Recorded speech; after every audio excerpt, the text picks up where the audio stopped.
So Web Studio, we are going to talk about the website or the web pages, right? Now inside the Web Studio, we have application called Cloud Pages. So Cloud Pages, again, what we can understand from the name is that Cloud Pages means these are the pages which are hosted on the cloud, right, on the server, and we can access it from the with the help of a URL. So let's see how it works. So Cloud Pages is a marketing cloud application, and where do we use it? So we can create different kind of assets. So we have landing pages, we have mobile pages, so we have different assets that we can create in Cloud Pages. Now, whenever we want to design a web page, what are things that we require? I mean, there are two options again, similar to whenever we create an email message. So when we create an email message, we show the different type of email messages: text-based, HTML-based, template-based. So if it is a HTML-based, then we can write the HTML code from the scratch, and then we can design and develop the image. Now, same goes with the cloud pages. So if you want to design a cloud page or a web page, so what do we need to do? That we have to write the code. So either we have to write the HTML code and then we can design the HTML, design the entire HTML page, or what we can do, we can drag and drop the content blocks and then we can design the entire page back there. So Cloud Pages, gives us the flexibility or gives us this ability to design and develop the page with the help of the drag and drop interface. Okay. And it is a single application where we can host the content for multiple channels. Like we have this landing page, mobile push pages, and edge, and we can also write the HTML and develop the pages. Mainly, we are going to talk about the smart capture block or smart capture form over here, and we will see the entire functionality. So let's take a look. Okay. So whatever we want to create, first of all, we have to create the collection. So collection is nothing but your folder. So whenever, let's say, we are working on a project, right? So what do? We have, let's say, 100 of files. So we are not going to save all those files on our desktop icon, right? Because it will be a complete mess and we won't be able to relate, okay, what all things are related to this particular project. So what we will do always that we create a separate folder, and in that folder, we put everything which is related to a particular thing, right? It could be a project or anything. Similarly, what we will do, we'll create a collection. So collection is nothing but your folder. So we'll give it a name. Let's say Amazon collection, and we will save this. So we have got this our collection, Amazon collection. This is just a folder, empty folder. When we click on this, we get the option here to add the content. So we have different types of content that we can add. So let's take a look at the landing page first. Now, landing page is nothing but your web page. Once you create the web page, you get this publicly accessible URL that anybody can access, right? Now, this landing page, we can either incorporate an email message or on our website. So we'll see the different examples. So let's give it a name.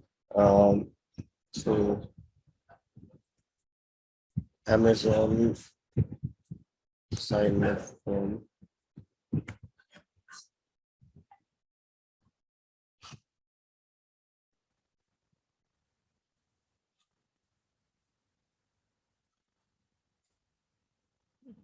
So whenever we create this landing page, we get this URL and it is a publicly accessible.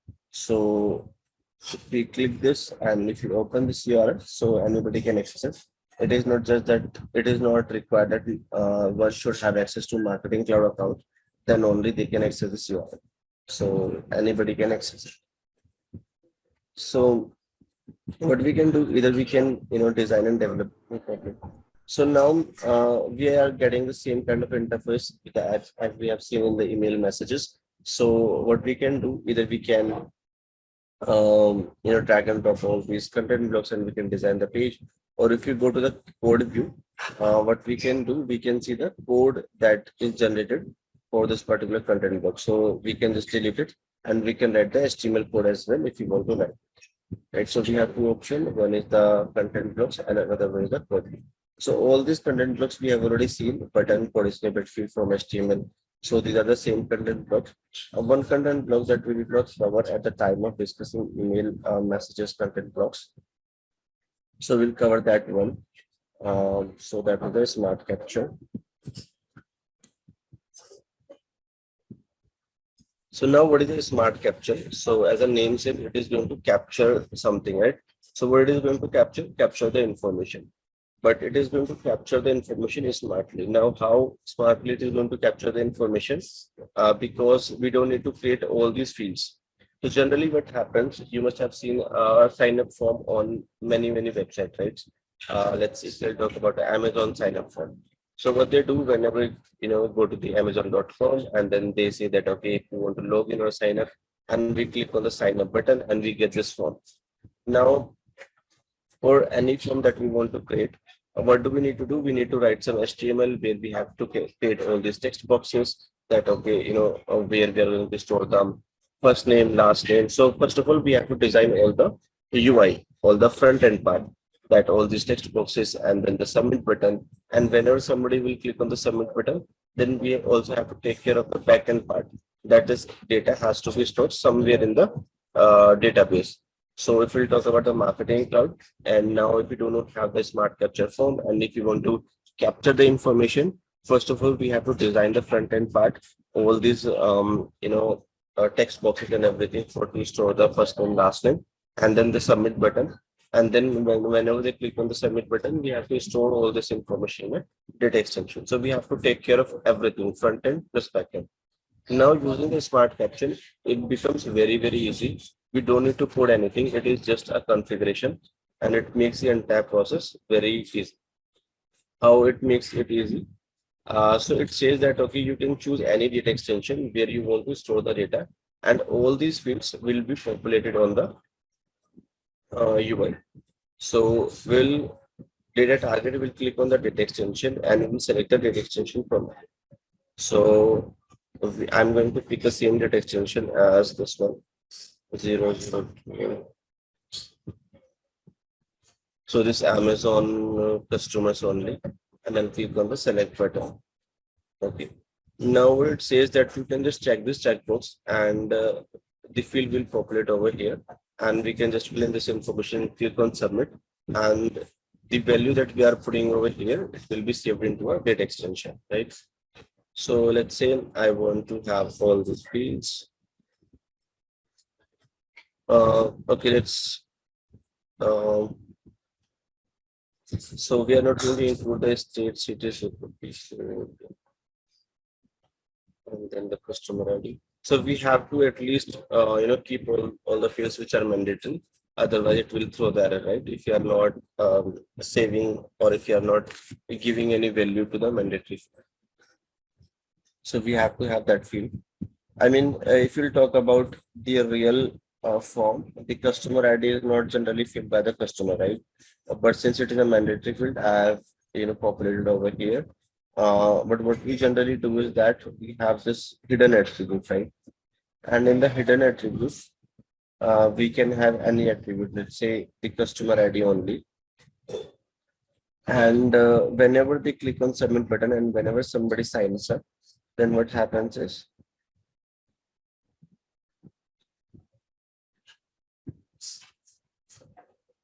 so we generate the customer ID automatically. Right. So for that, we would need the AMP script. So right now I have not talked about the AMP script, so it will, it might complicate the process. So just to make it simple, what I'm doing right now is that I'm just, using the customer ID over here.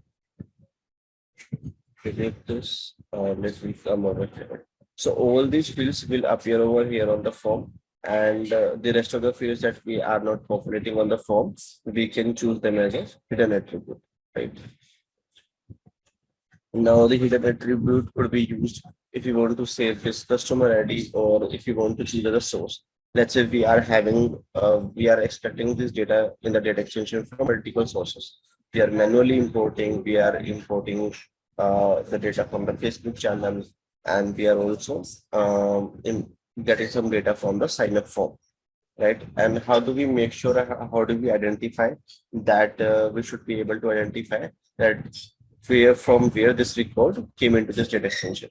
So what we can do, we can let's say have this field called a source, and here we can choose smart capture first. So that way we get to know that okay, this field or the data came from the smart capture file. So let's do that so that you guys understand the concept of hidden attributes. So let me take one more field in the data extension called source, and whenever somebody signs up using this landing page and we save this information in a data extension, then this record will contain a value as a smart capture form in the source field. So let's go to email studio and we are going to create the additional fields called source.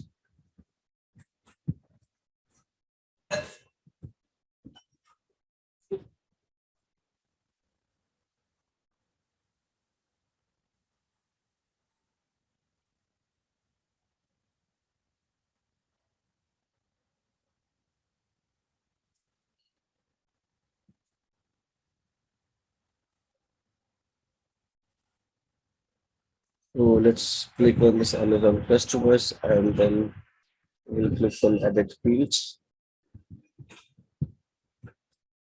Okay, it is actually part of so when it's a part of an attribute field, then we cannot make the changes from the email studio. We have to make the changes from the contact builder itself. So we'll go to contact builder and then we'll add one field by the name source.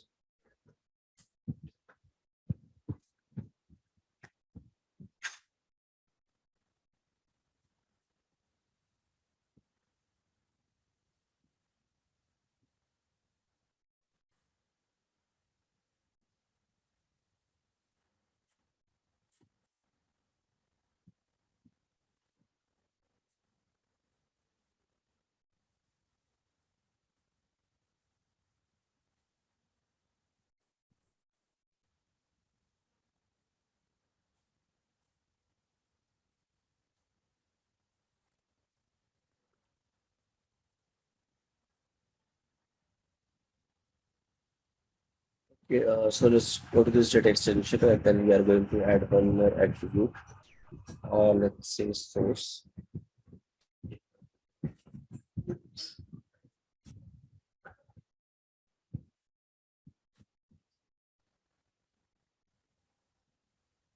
So it might take a while to show the field on the UI. So let's wait for a minute.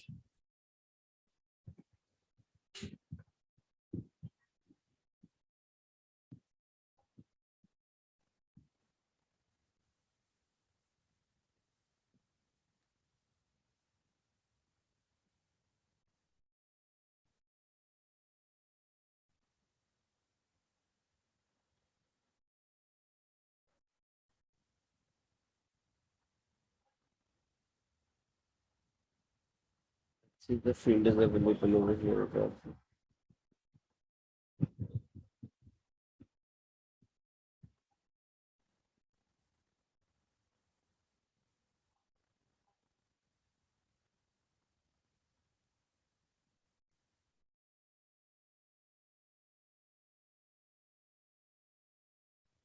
Okay, so the field is created and now let's choose the data extension.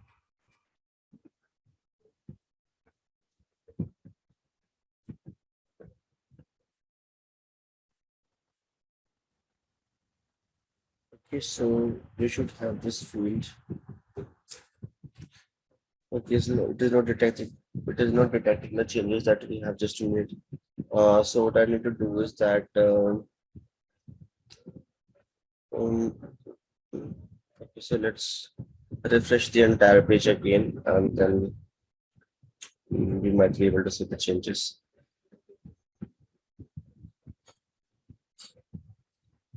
So now what we will do, we'll use the source attribute as a hidden source field as a hidden attribute, and we will save this value whenever somebody signs up using this landing page. So let's click on this collection. Let's click on this landing page.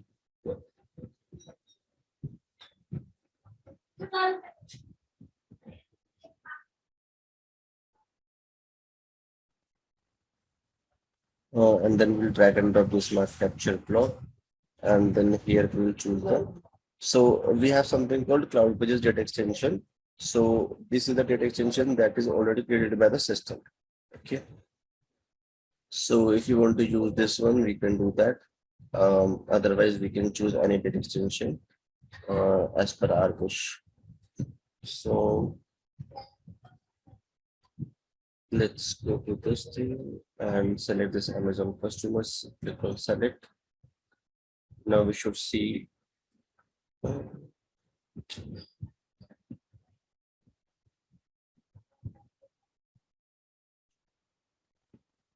It is not taking the changes actually in the state extension.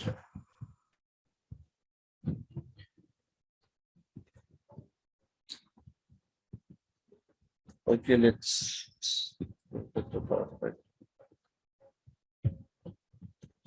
Okay, let's take the state as a hidden attribute for now. Just for the sake of example. Later on, we will see that why it is not taking changes.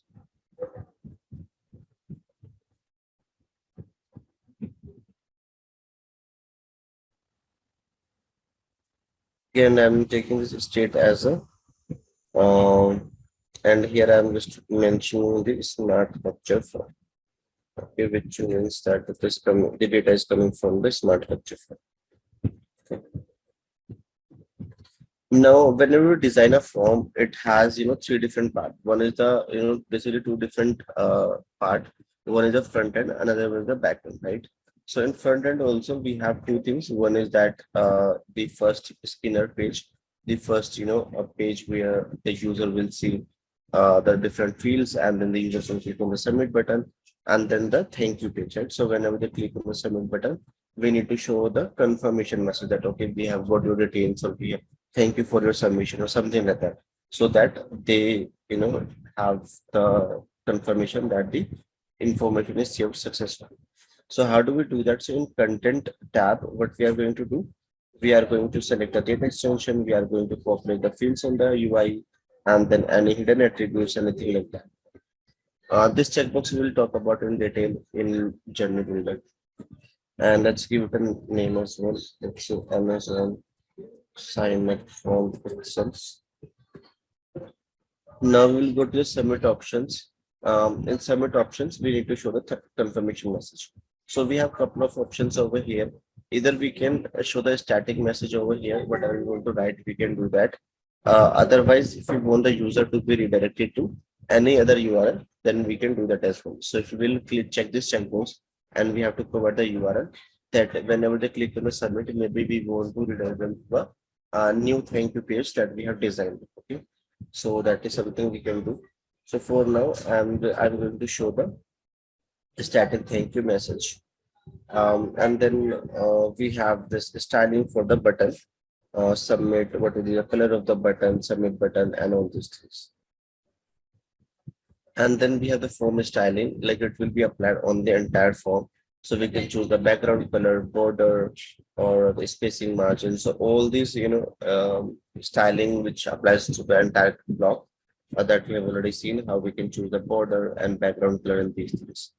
And next is the HTML editor. So whatever the code or whatever we have written over here, it will generate the HTML corresponding HTML code, and it will populate over here. So let's click on done editing now. And what is going to happen is that we are going to publish the changes, because if you will not, so right now, if I'll copy this link and paste it over here, what will happen that it will say that I cannot find this URL, right? It will throw the 404 error because we have not published this URL. It is not live, right? And it is not accessible by, I mean, it is accessible, but it is not live, and the end user cannot see the changes that we have made over here. So what we need to do, we need to click on this publish button, and then we will publish all the changes immediately so that the content becomes live and the end user can access it. So we click on the publish button now, and now again we'll click on this URL. It might take some time to publish the changes, maybe a minute or two, and then we will be able to see the form on the page.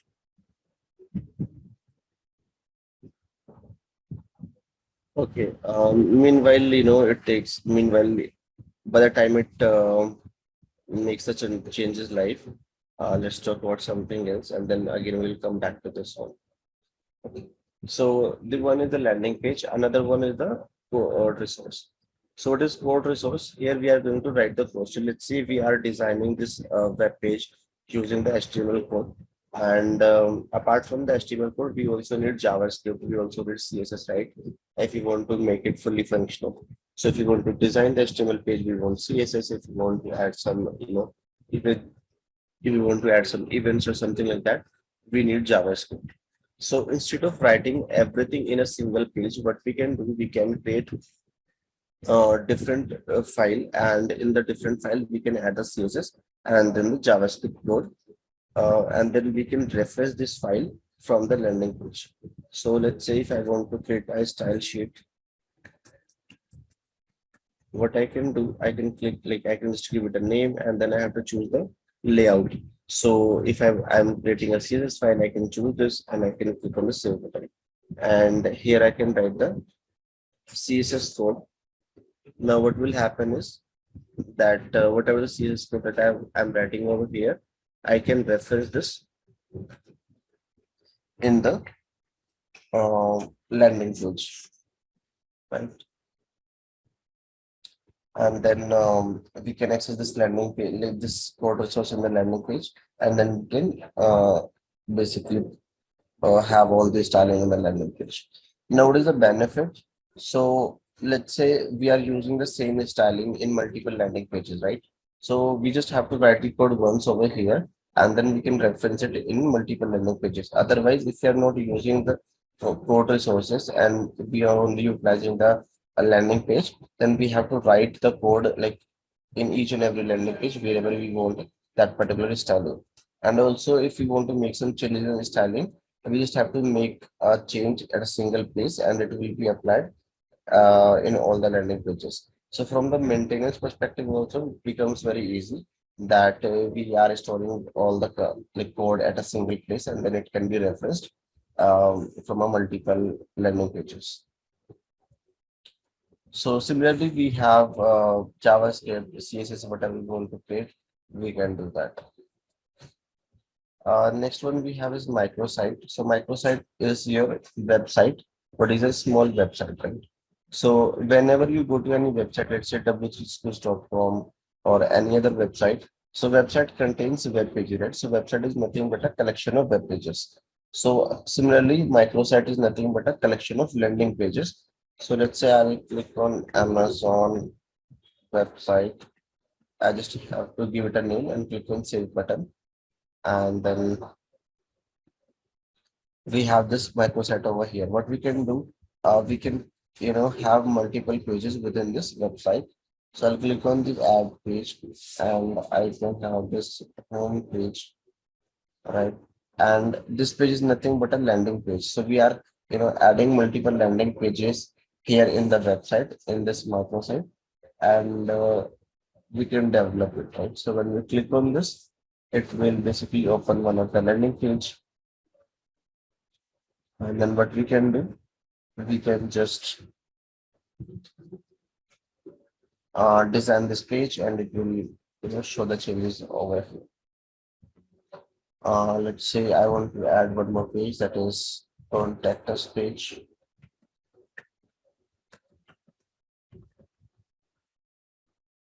Okay, so if you have a requirement where we just need to create one single page for the registration form or for the any event form, or let's say if you want to create a single page, because many times what happens that in our email communication, let's say we want to share some information which does not fit perfectly in the email message because the content is very lengthy. So what we want to do, that we want to take one landing page, and we want to put all this information in a landing page, and then we will include that link of the landing page in the email message, so that we can say that if you want more information, click on this link, and whenever they click on this link, they will be redirected to a landing page, and then from there they can access all this information. So if you want to create a single page, then we will choose the landing page option, Otherwise, if you are creating a complete website which contains, home page, contact us, and different many pages, then we can also choose the microsite. But we generally don't recommend, designing and developing a complete website in Marketing Cloud account because it is not meant for that. I mean, technically it is possible, but I have never seen anybody or any client utilizing the microsites for their website development. Because what happens is that from a billing perspective, for each click or for each visit, whenever we visit this URL, right? So for each visit, Marketing Cloud charges us. So it is going to charge, few, whatever the pricing is. So it is going to charge us whenever somebody visits this URL. So like it will be very expensive in terms of the billing. Um, so we have other tools, for the website development and all. Okay, so now it is live. Let's see. So, so I'm going to let's say test 001.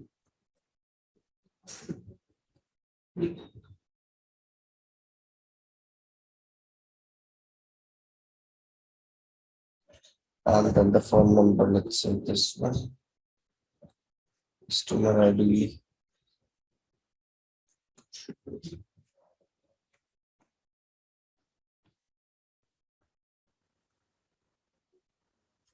Okay, now I'm going to click on submit button. What will happen? It will show me the thank you message. And when I come to the data extension, I can refresh the data extension over here. Cancel this. Okay. Now what I can see, whatever the information that I have filled over there, I can see all this information here in the data extension. So I can see the first name, email address, phone number, and this is the hidden attribute. And we have not chosen these values. And then the customer ID and the sources. Right? So you can also go ahead and fill in the information, click on submit button, and you will also see the information is being captured here in the data extension.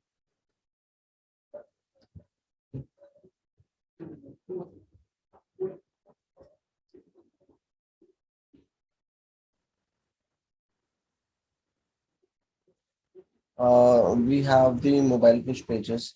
Okay, before that, let me show you something else. So when we go to the settings,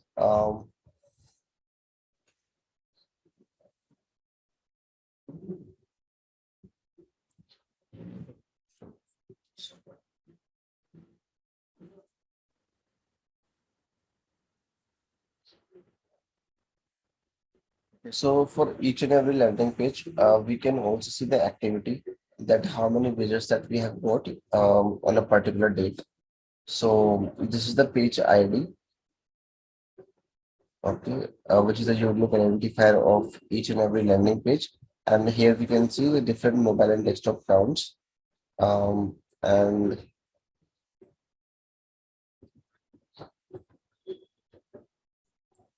and here we can see the total and all.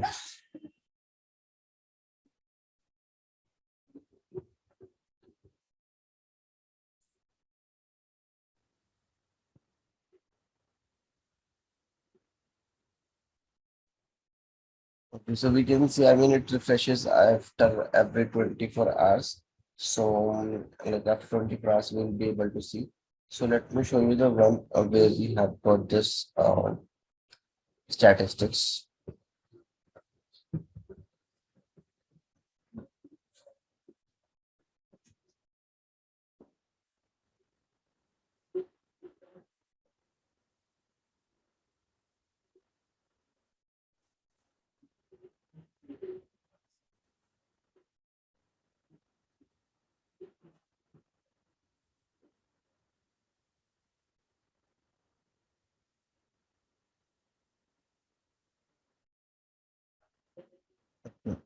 So, here we can see different mobile and desktop counts.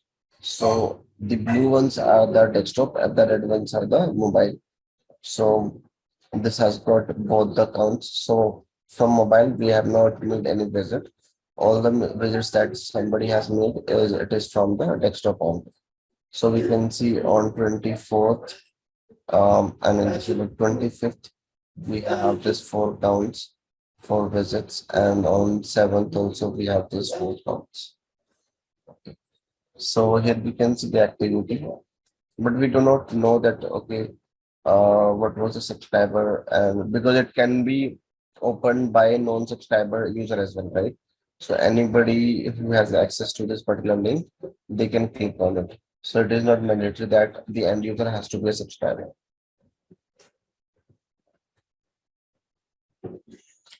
Okay, when we go to the advanced settings, this is the page property that we can see name and description, and here we can see the SEO. So we can write the title, keyword, and description so that it is more optimized from the search engine perspective, so that it becomes like it appears, uh, on the pages on the Google Chrome or whatever the search engine is. So let's go to the collection that we have created.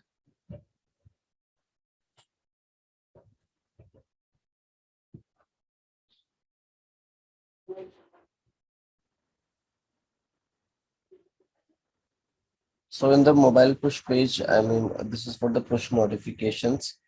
So what I want to design, and then we have interactive email page. So interactive email page, basically it is used to serve as a thank you page. So we have a form block called email form block in Email Studio in Content Builder basically. So what happens whenever we design that or whenever we configure that email form block, and somebody submits the submit button, clicks on the submit button after filling the form, then we have to show a thank you page, right? So that thank you page we can design over in interactive email page. So we do not have that form block enabled in this particular account. So I won't be able to show you the complete functionality, but just remember that it serves as a thank you page for the email form block in the content. Mainly what we are going to use is a landing page only. So landing page, we can create it via HTML code or the smart capture form.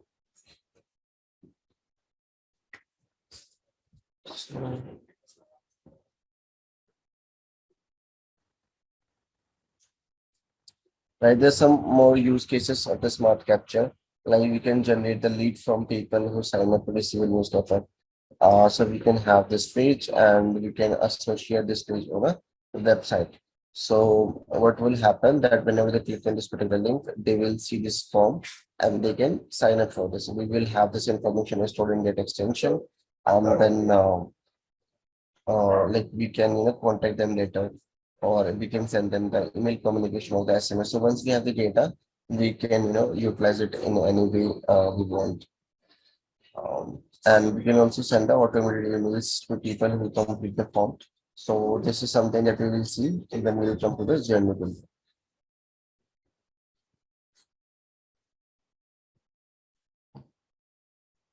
Now we also looked at the microsite, so which is a collection of the landing pages, and it is helps us to maintain multiple pages which are related. So let's say if you are creating multiple landing pages, but if you want to relate it with each other, so we know okay, all these landing pages are related or are representing us single microsite, right, or single website.